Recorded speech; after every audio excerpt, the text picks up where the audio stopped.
Hello everybody and welcome back to Quarantine Kids Storytime. My name's Sascha Cooper and today I'm going to be starting a new tale called Rikki Tikki-Tavy in the Jungle Book by Rudyard Kipling. Now Rikki Tikki-Tavy is a very fun story indeed, ladies and gentlemen, boys and girls. Not only do we go back into the jungle, but we follow the lives of several people who come across a mongoose. In this case, this is Rikki Tikki-Tavy. Let's see what he gets up to in the next few episodes. Enjoy! Rikki Tikki-Tavy. At the hole where he went in, Red Eye called to Wrinkleskin. Hear what little Red Eye saith. Nag, come up and dance with death. Eye to eye and head to head, keep the measure, Nag. This shall end when one is dead. At thy pleasure, Nag. Turn for turn and twist for twist. Run and hide thee, Nag. Ha! The hooded death has missed.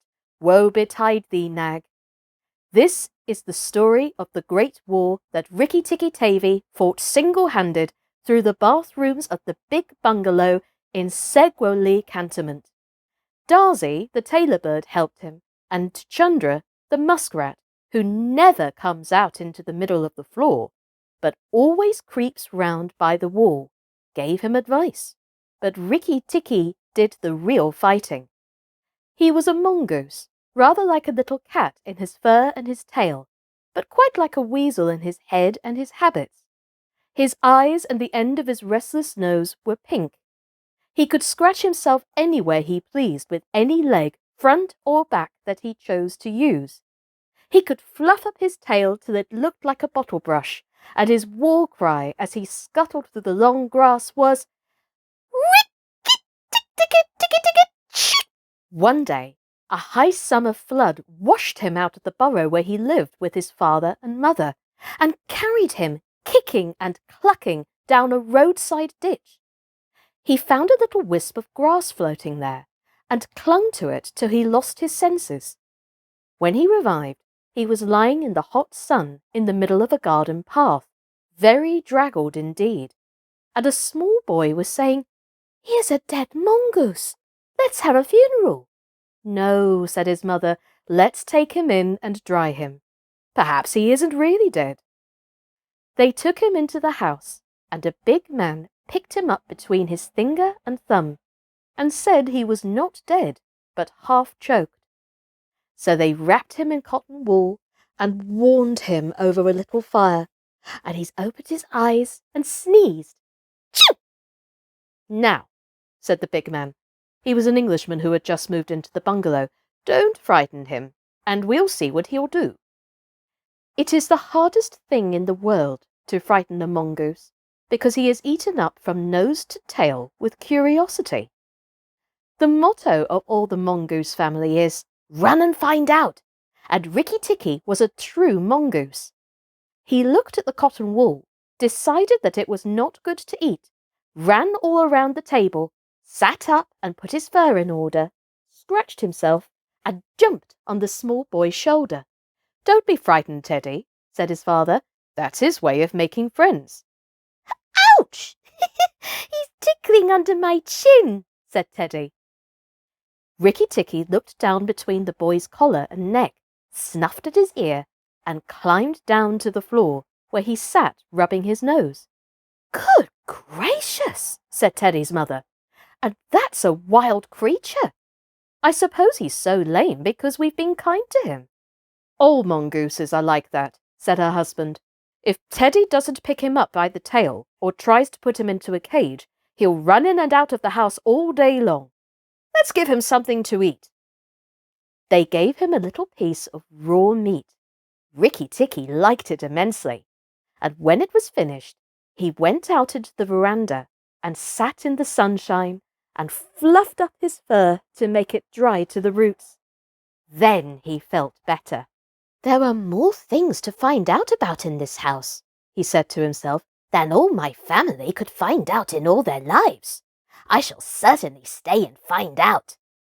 He spent all that day roaming all over the house.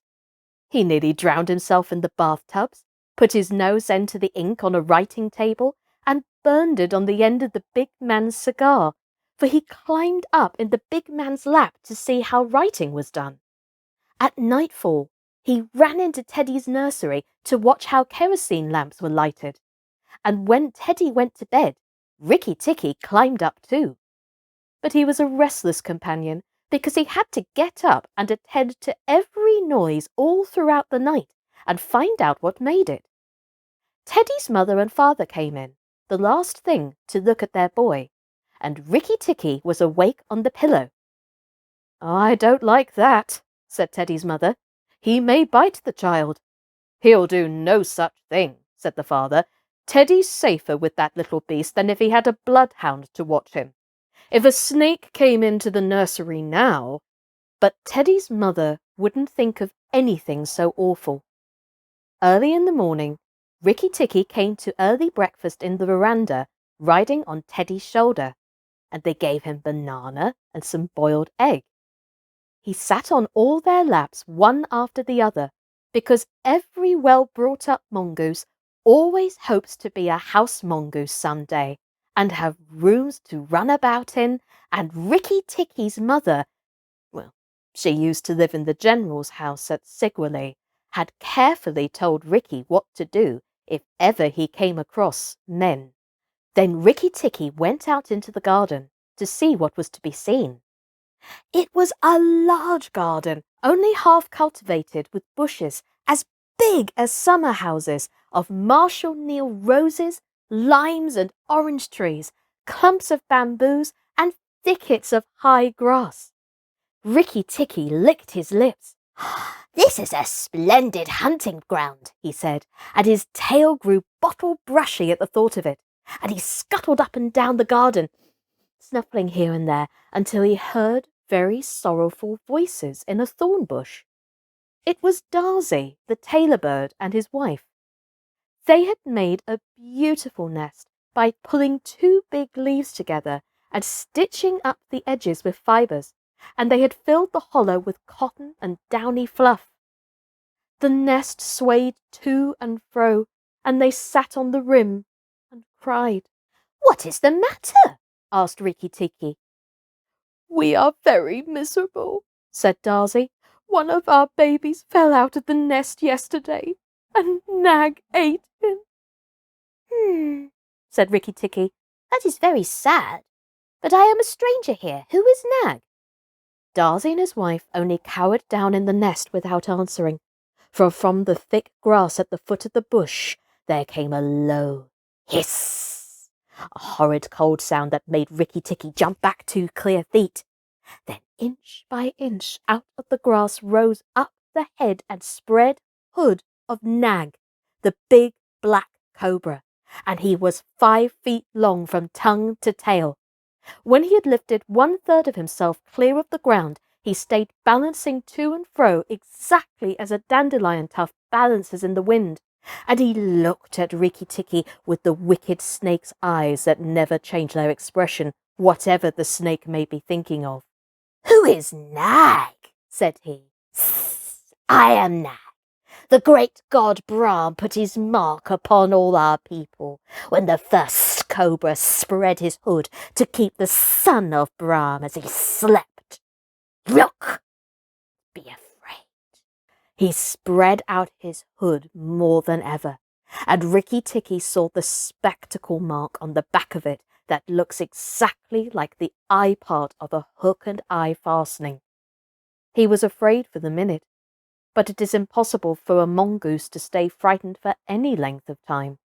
And though Rikki Tikki had never met a live cobra before, his mother had fed him on dead ones, and he knew that all a grown mongoose's business in life was to fight and eat snakes.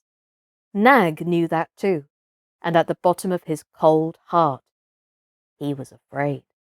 "Well," said Rikki Tikki, and his tail began to fluff up again. "Marks or no marks, do you think it is right for you to eat fledglings out of a nest?" Nag was thinking to himself, and watching the least little movement in the grass behind Rikki Tikki. He knew that mongooses in the garden meant death sooner or later for him and his family, but he wanted to get Rikki Tikki off his guard. So he dropped his head a little and put it on one side. "Let us talk," he said. "You eat eggs. Why should I not eat birds?" Behind you, look behind you," sang Darcy. And I'm going to leave it there, ladies and gentlemen, boys and girls. What is behind Rikki Tikki? Will he get the better of Nag, or will Nag get the better of him? Tune in tomorrow to find out what happens next. My name's been Sascha Cooper, and this has been Rikki Tikki-Tavy from The Jungle Book by Rudyard Kipling. Take care, everybody, and stay safe. Bye-bye.